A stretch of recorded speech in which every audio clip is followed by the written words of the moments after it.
Hai kalian semua yang puasanya belum putus, semoga melibeda kalian diterima di sisinya. Dan selamat datang di channel pemersatu kelurahan yang pastinya nggak ditunggu-tunggu. Makanya tolong di-share nih channel, nanti kalian dapat pahala. Kalau nggak di-share, mungkin bisa ketiban semangka. Apaan sih? Heran. Lanjut ke salah satu film action permintaan dari kalian yang berjudul Sarung City.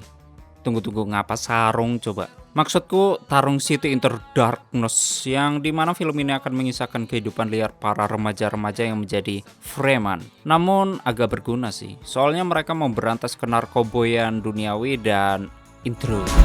Andai wajahku berseri, ku kan percaya diri.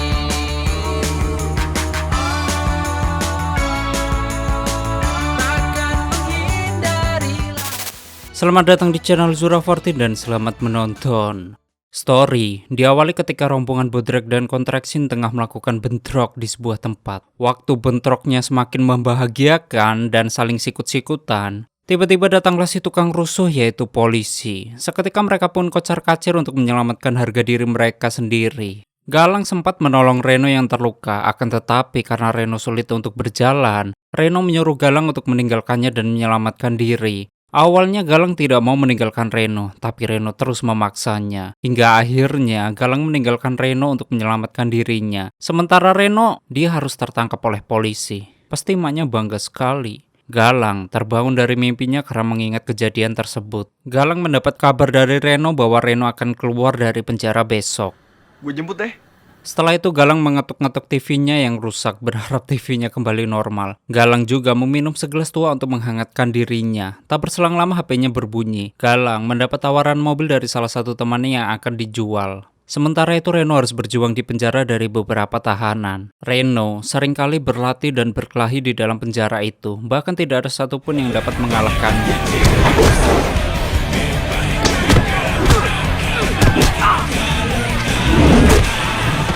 Malam itu Galang sedang dance di atas rel kereta api yang biasa dia lewati. Setelah itu Galang membeli sebungkus rokok di warung Bangsat Torno yang biasa dia hutangi.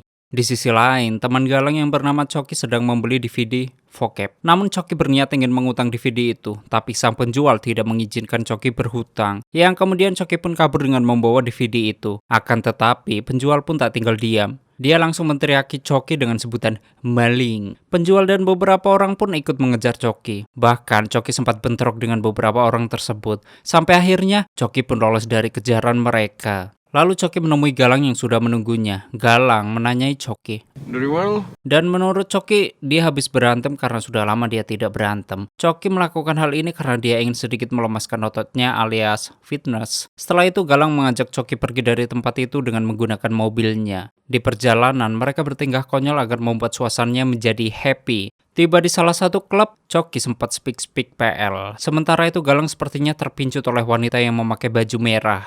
Jangan sampai lolos. Dan dia bernama Astrid. Waktu Astrid digoda oleh dua orang pria, Minta nomor teleponnya bentaran. Galang pun langsung menolongnya. Mau ngapain lo ya? Hah? So jagoan di sini. Namun sayangnya pertolongannya tidak dianggap oleh Astrid. Usahanya sungguh sia-sia. Setelah dicuekin, Galang pun kembali menikmati segendul tua bersama Coki. Setelah itu, seorang pria yang bernama Boy, dia menawari Galang untuk berkencan dengan Astrid. Karena di sini Boy adalah seorang mucikari laknat. Dan malam itu Galang dan Astrid akan melakukan perkimpoian duniawi di sebuah hotel. Astrid memberikan konsum ke Galang agar dia tidak hamil. Waktu Astrid mau melepas baju, dengan iman yang cukup kuat Galang menyuruh Astrid untuk memakai kembali bajunya. Tapi Astrid malah ingin melepaskan celananya. Dan tetap, Galang juga menyuruh Astrid memakai kembali celananya. Kemudian Astrid pun mencoba membuat Galang sange. Astrid mencium leher Galang dengan penuh kemaksiatan dan tentunya dosa. Tak berselang lama Galang menyudahi hal begituan karena Galang baru mandi wajib mungkin. Lo gak mau main sama gue? Ya intinya Galang sebenarnya cuma ingin berkenalan dengan Astrid, bukan berkimpoi. Oh ya. Gue Galang. Lo bayar gue cuma buat nemenin lo ngobrol doang. Bahkan Galang juga ingin mengajak Astrid untuk jalan berdua. Di saat yang bersamaan, Reno sedang gabut sambil main harmonika. Lalu Reno melihat foto dia dengan teman-temannya seperti Galang, Coki, dan Daud. Coki sendiri, dia bekerja sebagai kurir narkoboy dari seseorang yang bernama Nico. Nico menyuruh Coki untuk mengantarkan narkoboy itu ke sebuah alamat. Sebelum pergi, Nico mengingatkan kepada Coki, jika ditangkap polisi, Coki tidak boleh menyebut namanya, karena Nico mengetahui bahwa Coki adalah temannya Reno, yang sepertinya mereka ada masalah dengan Reno. Setelah melakukan pekerjaannya, Astrid memberikan uang bayarannya kepada Boy. Awalnya Astrid tidak mau memberikan uang tersebut karena Astrid membutuhkan uang itu. Tapi Boy, dia tetap mengambil paksa uang tersebut dan tidak memperdulikan Astrid. Lalu Boy mengingatkan Astrid agar menservis pelanggannya dengan baik dan mendapatkan uang yang banyak. Terus hidup mewah. Coki menemui seseorang yang memesan narkoba di alamat yang diberitahu Nico. Pagi harinya, Galang menjemput Reno di lapas tempat Reno di penjara. Galang tidak menyangka jika Reno keluar cepat. Reno keluar cepat karena dia mendapat keringanan. Lalu Galang mengajak Reno ke panti asuhan tempat mereka diasuh dulu. Sementara Coki, dia sudah menunggu Galang dan Reno di panti asuhan tersebut. Tak berselang lama Galang dan Reno tiba. Reno dan Coki saling temu kangen antara satu sama lainnya. Sibuk apaan? Gue sekarang ngamen. Kemudian Reno meninggalkan mereka karena Reno ingin bertemu dengan Ibu Lastri, yaitu orang yang selama ini merawatnya di panti asuhan. Ketika bertemu dengan Ibu Lastri pun tak menyangka jika dia dipertemukan kembali dengan Reno. Ibu nggak mimpi kan? Lalu Ibu Lastri menawarkan Reno tinggal di sini untuk sementara. Kalau gitu, sementara ini tinggal di sini ya. Galang tak menyangka jika Coki mendapatkan uang sebanyak ini. Coki ingin memberikan uang ini ke Ibu Lastri melalui Galang, karena dia tidak enak jika langsung memberikannya kepada Ibu Lastri. Soalnya Coki nggak ngasih tahu gimana Coki mendapatkan uang tersebut. Sementara itu Reno kembali melihat foto mereka waktu kecil yang masih terpajang di meja panti. Di saat itu, Galang memberikan uang tersebut kepada Ibu Lastri. Awalnya Ibu Lastri tidak mau menerimanya jika uang itu bukan uang halal. Namun Galang memberitahu bahwa uang itu adalah uang halal sehingga Ibu Lastri mau menerimanya. Ibu Lastri pun bangga dengan Galang, Coki, Reno, dan Daud karena masih peduli dengan panti asuhan ini. Ibu Lastri berpesan agar mereka saling menyayangi satu sama lain dan saling menjaga persaudaraan mereka. Kalian tidak boleh terpisah. Ibu tidak rela kehilangan satu pun dari kalian. Di sisi lain, bos narkoba yang bernama Fikri, dia memberitahu kepada Nico dan Raymond, yaitu anak buahnya, bahwa Fikri mengetahui kebebasan Reno dan Fikri juga menginginkan Reno mati, yang dalam artian Fikri menyuruh anak buahnya untuk membunuh Reno. Lalu Fikri memberitahu kepada salah satu anak buahnya. Di sisi lain, Reno mendatangi usaha milik Daud. Daud sangat senang dengan kedatangan Reno. Seketika, Reno juga memberikan sambutan kepada Daud. Daud menjelaskan bahwa dia sebenarnya ingin menjemput Reno di lapas. Namun Reno memberitahu bahwa dia sudah dijemput oleh Galang. Di sini Reno mengetahui usaha Daud yang sudah dia rintis, lalu Reno ingin melamar jadi karyawan Daud. Dengan senang hati, Daud menerima Reno menjadi karyawannya. Tak berselang lama, datanglah anak buah Fikri yang mengetahui keberadaan Reno di sini. Raymond menghajar anak buah Daud yang sedang bekerja. Daud pun langsung menghampiri Raymond dan mereka saling baku hantam. Ketika Reno ingin membantu Daud, Reno dicegat oleh kedua anak buah Raymond. Di sini Daud saling serang-serangan dengan Raymond, begitupun dengan Reno.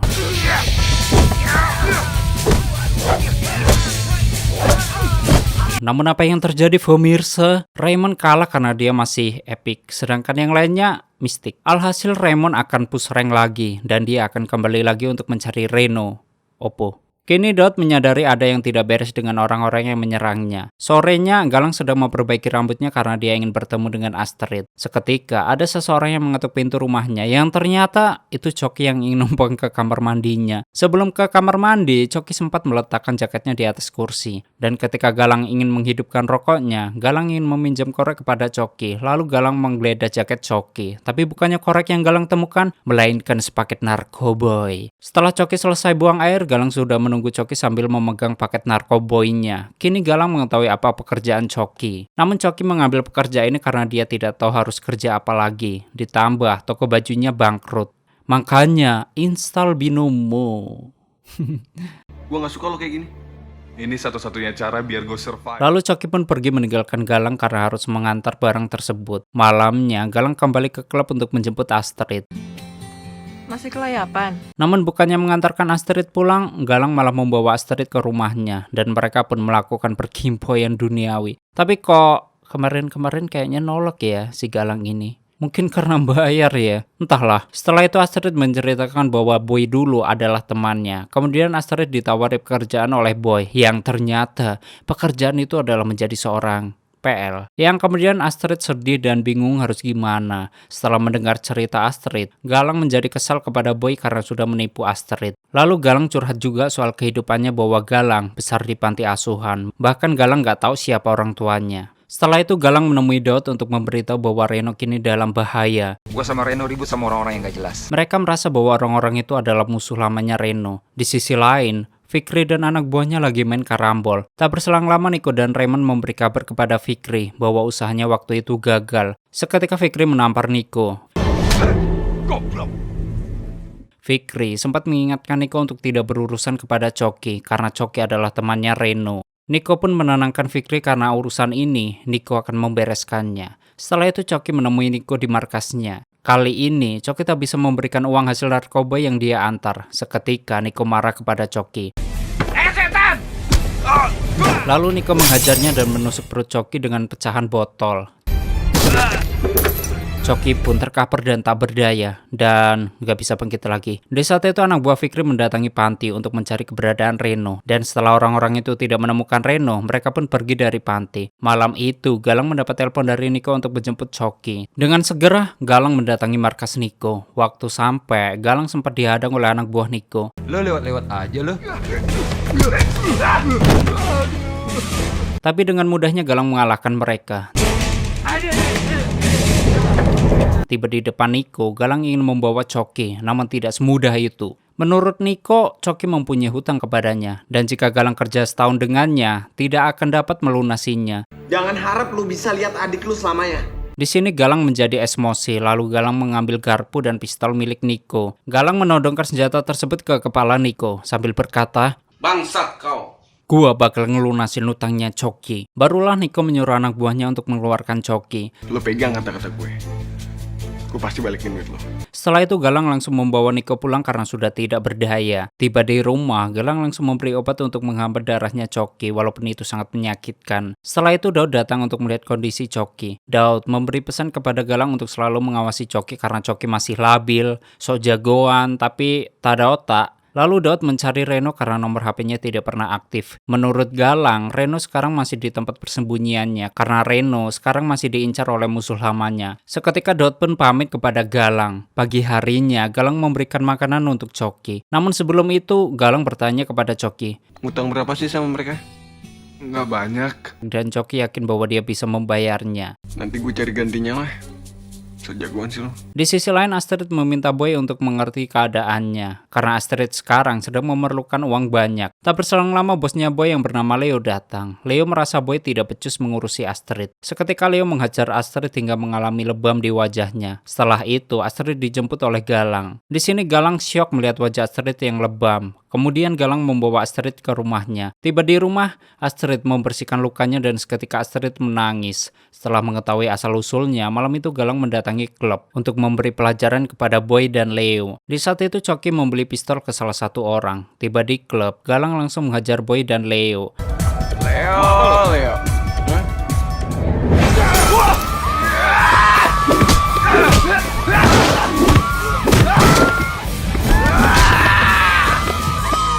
Setelah itu Galang keluar dari klub itu dengan gaya seperti Genji. Horas! Itu Batak ding. Galang kembali ke rumahnya dan mengobati lukanya. Pagi harinya Astrid mencuci baju milik Galang yang bersimbah darah. Ferawan. Setelah itu Galang memberi nasihat kepada Astrid bahwa sebenarnya Astrid bisa menjalankan hidupnya yang lebih baik tidak seperti sekarang ini. Namun Astrid tidak tahu harus bekerja apa selain menjadi PL. Namun jika Astrid berhenti sekarang, Astrid tidak tahu lagi keluarganya bakal makan apa. Begitupun dengan biaya adiknya sekolah. Di sini Galang terus khotbah bahwa Astrid itu takut untuk melihat masa depan dan melihat lebih jauh. Karena di dunia ini tidak ada yang mustahil, anak muda. Seketika Galang menyuruh Astrid untuk berhenti dari pekerjaannya. Karena Galang akan berusaha untuk memenuhi semua kebutuhan Astrid. Anjay, sungguh pria idaman emak-emak. Ngapa emak-emak coba? Ya intinya Galang melakukan ini karena Galang mencintai Astrid. Dan Galang berjanji tidak akan pernah meninggalkan Astrid. So sweet. Improvement kata-kata buaya laknat sekali. Ketika Galang ingin membeli minuman, tiba-tiba saja dia didatangi oleh Boy dan beberapa orang. Lalu Galang tidak jadi membeli minuman dan mencari tempat untuk menghajar mereka. Galang pun masuk ke sebuah angkot. Di dalam angkot itulah mereka bentrok. Kemudian sopir angkot itu membawa mereka ke tempat yang mereka pun bentrok kembali hingga mobil angkot itu rusak parah.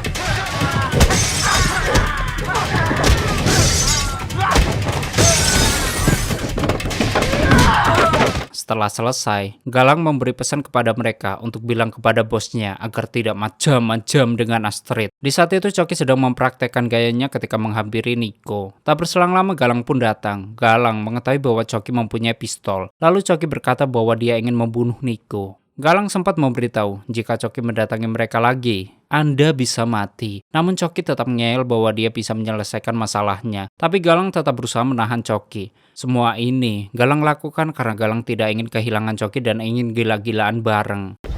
Gua masih pengen ketemu sama lo, anjing. Amarah Coki pun seketika padam, dan ketika Galang ingin meminta pistolnya, seketika Coki memukul kepala Galang hingga pingsan. Coki langsung mendatangi markas Nico. Tiba di sana, Coki sempat bersembunyi karena melihat Nico dan Raymond sedang melintas. Dari belakang, Coki menodongkan pistolnya ke kepala Nico. Awalnya Nico tidak mempercayai bahwa yang dibawa Coki adalah pistol beneran. Lalu Coki membuktikan bahwa pistol yang dia bawa bukan pistol mainan. Tiba-tiba nyali Nico pun menciut dan memohon untuk tidak membunuhnya. Ketika Coki ingin menembak kepala Nico, ternyata pelurunya habis. Kayaknya lupa ngeload nih bocah. Seketika Coki kabur dari mereka. Melihat hal itu, Nico dan bawahannya langsung mengejar Coki. Coki dan mereka pun sempat bentrok. Namun Coki mampu mengalahkan mereka. Dan tak berselang lama, banyak anak buah Nico yang sudah mengepung Coki. Di sini Coki harus mengalahkan mereka semua. Awalnya Coki masih bertahan dari mereka sampai akhirnya Coki pun kewalahan. Yang pada akhirnya Coki meninggoy karena ditusuk-tusuk oleh mereka semua. Pagi harinya, Galang, Reno, dan Daud beserta polisi mengevakuasi jasad Coki. Di saat itu mereka teringat ketika bersama Coki, yaitu masa di mana mereka gila-gilaan bareng. Setelah itu Ibu Lastri tidak menyangka bila Coki akan pergi selamanya. Reno pun menenangkan Ibu Lastri untuk mengikhlaskan Coki. Di saat itu Daud sepertinya geram dengan Nico. Lalu Daud menelpon Fikri. Daud membuat janji kepada Fikri bahwa Daud akan mendatanginya sekarang juga. Sedangkan Fikri mengode anak buahnya untuk membunuh Daud. Ketika Daud ingin OTW, Daud dihadang oleh anak buah Fikri. Kemudian Daud mencari tempat untuk berkelahi dengan mereka. Daud sempat kewalahan dengan orang itu karena orang itu benar-benar kuat.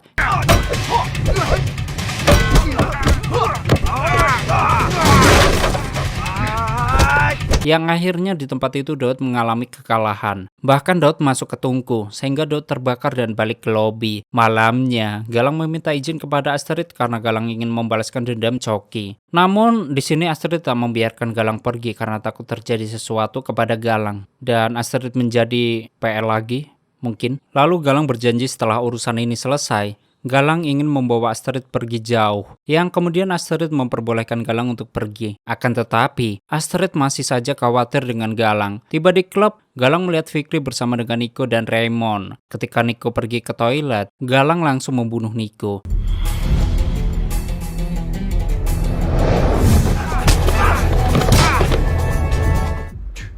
Di sisi lain, Fikri dan Raymond ingin meninggalkan klub. Waktu Fikri dan Raymond ingin meninggalkan klub, mereka dihadang oleh Galang. Lalu Galang bentrok dengan anak buah Fikri. Setelah perbentrokan duniawi sudah selesai, di sini Galang akan mengalahkan Raymond.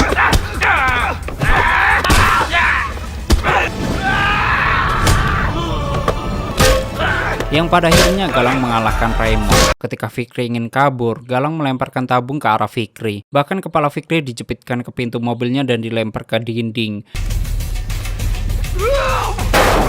Yang pada akhirnya kepala Fikri dipukul dengan menggunakan kotak sampah hingga modiar. Sementara Reno dia masih bentrok dengan anak buah Fikri.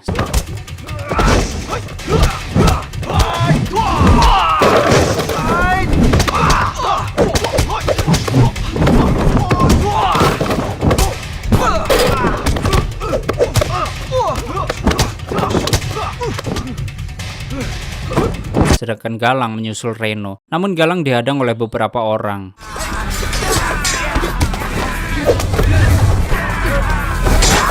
Namun di sini Galang berhasil mengalahkan mereka semua. Di sini Reno harus kalah. Reno dibanting dan ditendang hingga kepalanya terbentur oleh pipa. Ketika orang itu ingin membunuh Reno, seketika Galang muncul dari belakang dan langsung menyerang orang tersebut. Lalu mereka pun bentrok dengan menggunakan senjata mereka masing-masing. Di sini Galang sempat kewalahan, tapi Galang mempunyai 9 nyawa dan 1 biju yang tersembunyi di titiknya. Dengan sisa-sisa tenaganya, Galang masih melawan. Sampai akhirnya, Galang mampu menahan pukulannya dan mematahkan tangannya, lalu membantingnya. Sedangkan Reno, dia juga mematahkan kakinya dan menginjak leher orang tersebut. Ketika Galang ingin membawa Reno pergi, tak disangka orang tersebut mampu melemparkan besi ke arah Reno. Namun seketika Galang mendorong Reno agar terhindar dari besi itu dan malah mengenai perut Galang. Sementara itu, Astrid menunggu kepulangan Galang di pinggir rel kereta. Tapi sedihnya, Galang harus tewas karena banyak kehilangan darah. Reno teringat ketika mereka masih kecil dan bermain bersama dan tamat.